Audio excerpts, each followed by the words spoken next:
ଜୟ ଜଗନ୍ନାଥ। ଆଜି ଆମେ ପରମ ଶାସ୍ତ୍ର ଭାଗବତ ସମ୍ବନ୍ଧରେ ଆଲୋଚନା କରିବା।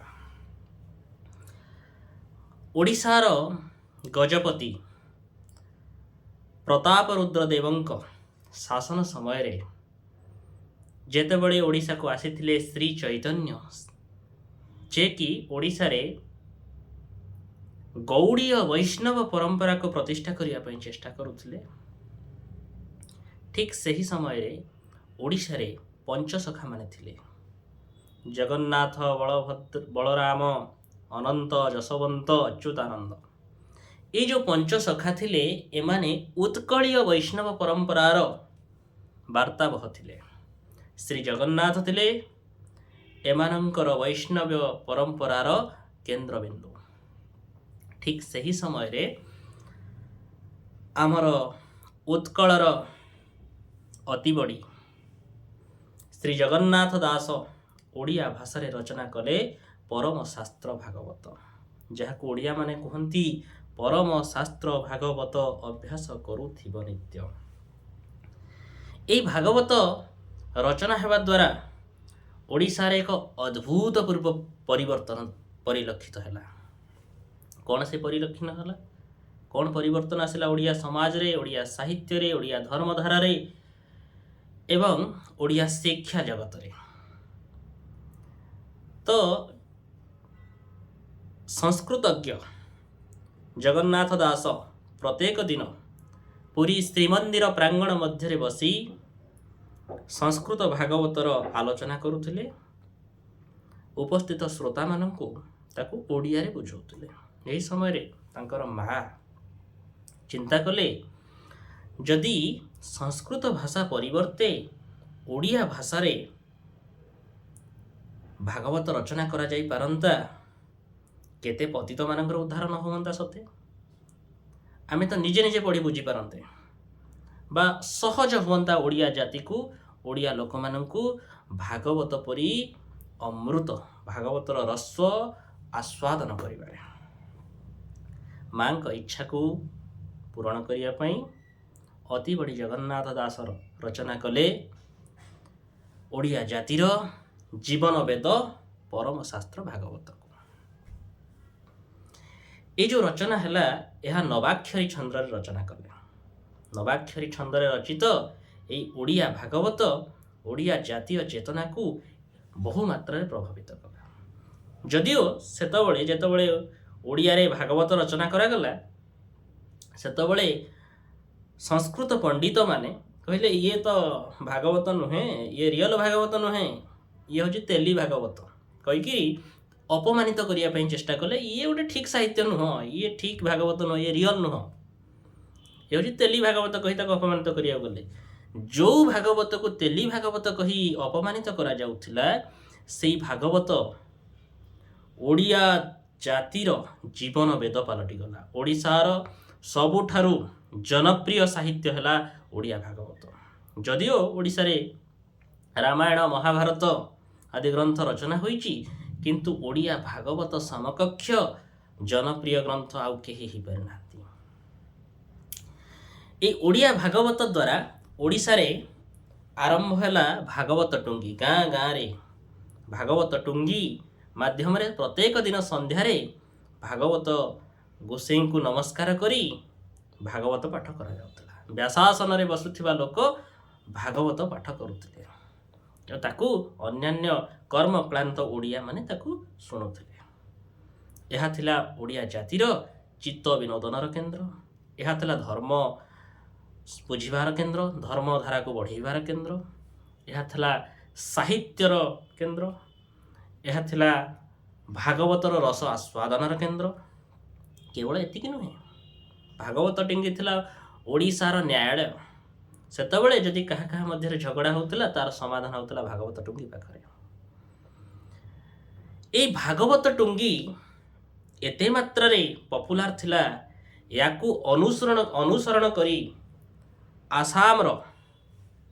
ଆସାମର ଜଣେ ମହାନ ସନ୍ଥ ଶ୍ରୀମନ୍ତ ଶଙ୍କର ଦେବ, ଏଇଠି କହି ରଖେ, ଶଙ୍କର ଦେବଙ୍କୁ ଶଙ୍କରାଚାର୍ଯ୍ୟଙ୍କ ସହିତ कन्फ्यूज होगा कथा नुहे। शंकर देव जड़े सन्थ, शंकराचार्य आउ जड़े श्रीमंत शंकर देव जी आसाम जड़े महान वैष्णव सन्थ। से ओडिशा श्रीक्षेत्र आसीथिले। ओडिशा रे भागवत टुंगी देखी से एते मात्रा रे प्रभावित होइतिले।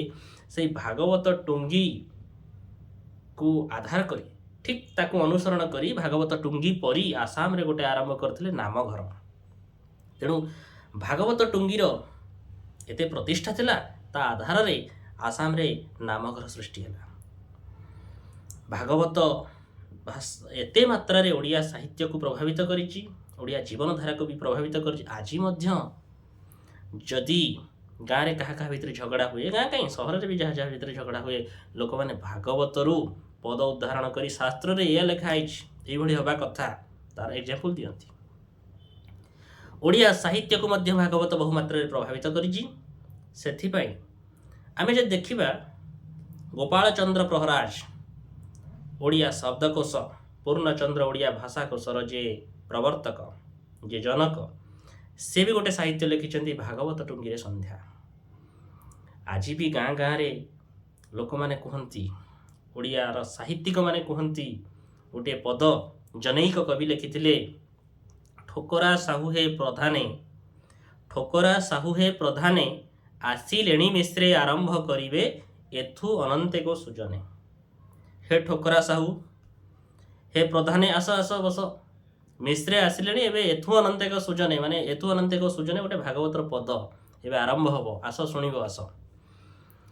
तेणु भागवत ओडिया साहित्य को, ओडिया शिक्षा जगत को, ओडिया परंपरा को, समाज को बहुमात्रा प्रभावित करछि। न्याय व्यवस्थार गोटे केन्द्रस्थली थिला। आज मध्य ओडिशा रे भागवत जन्म महाडंबर पालन करा जाए। ओडिशा रे जदि देखिबा प्रताप रुद्रदेव शासन समय रे पूर्व भारतीय जेते राज्य गुड़िक अच्छी, पूर्व भारत उत्तर पूर्व भारतीय राज्य गुड़िक, नॉर्थ ईस्ट पूर्व भारत रे जो आमर पश्चिमबंग, झारखंड, छत्तीसगढ़, आंध्र प्रदेश, तेलंगाना, यही सब मध्य प्रदेश रो जो किछि अंश, यही छत्तीसगढ़, यही सब अंचल भितर मध्यरु सबुठारु अधिक शिक्षित राज्य जदि किए थिला से होजी ओडिशा। से समय कहीं ओडिया मानकर केवल गोटे जिनिस प्रति आकर्षण थिला, जे मृत्यु शय्यारे पड़िथिबा, जीवन मरण सहित संग्राम करुथिबा वृद्ध लोक भागवत टिके शुणिले, महाप्रभुंकर निर्माल्य टिके पाटिरे देले से मुक्ति पाइजिबो। ओडियार एई भागवत प्रति ये जो आकर्षण पाई ओडिया माने तांकर पिला मानंकु दी अक्षर पाठ पढ़ौतिले, जहा द्वारा से ओडिया भागवत पढ़िबा पई योग्य होई परिबो। भागवत जोगु ए ओडिया जाति पाठ पढ़ुतला।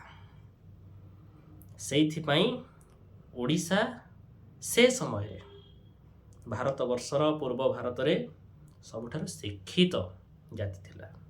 तेणु भागवत को ओडिया माने ओडिशार ओडियांकर जीवन वेद बोली ग्रहण करछन्ति। भारत भागवत को ओडिया माने परम शास्त्र बोली कहछन्ति। आज भी लोक माने भागवत आलोचना पूर्व गुणगुणे जाती, गोविंद गोविंद गोविंद पदु गड़ुची मकरंद, से मकरंद पान करी हेड़े तरिले ब्रज नारी, से ब्रज नारींक पयरे मनमोथ रहु निरंतरे, मनमो निरंतरे रहु, हा कृष्ण कही जीव जाऊ, हा कृष्ण कही जाऊ जीव, मते उद्धार पद्मनाभ। आज जदि ओडिशा बाहर प्रवास रे थिबा बा विदेश रे थिबा ओडिया मानंकु आमे चिन्हिबा पई चाहिबा, ताहले दुई तीनटी जिनस देखि आमे से ओडिया किना नै जानि परिबा। प्रथम तांको घरे महाप्रभु श्री जगन्नाथ थिबे, ओडिया भागवत थिबो, पखाळ खिया होतिबो, तुलसी चौरा थिबो, ओडिसी संगीत एवं ओडिसी नृत्यर आलोचना होतिबो। एहा ओडिया जातिर परिचायक। जय जगन्नाथ।